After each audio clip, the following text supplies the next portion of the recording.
Welcome to the Slop Farm. Enjoy the video. In this video, I will explain how to make pineapple wine. First, choose 2 to 3 ripe pineapples, ensuring they are sweet and fragrant. You will also need about 2 pounds of sugar, a packet of wine yeast, and 1 gallon of clean water.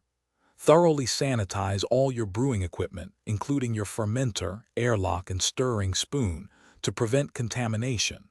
This crucial step ensures a successful fermentation. Next, prepare your pineapple. Peel and core the pineapples, then chop the fruit into small, manageable pieces. In a large pot, combine the chopped pineapple, 2 pounds of sugar, and 1 gallon of water. Bring this mixture to a boil, then simmer for about 20 minutes.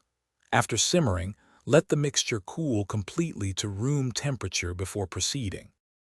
Now it's time for fermentation. Pour the cooled pineapple mixture into your sanitized fermenter. Add 1 packet of wine yeast, stirring gently to incorporate it. Securely attach an airlock to the fermenter to allow gases to escape while keeping air out. Let the mixture ferment in a cool, dark place for 2 to 3 weeks, or until bubbling slows significantly.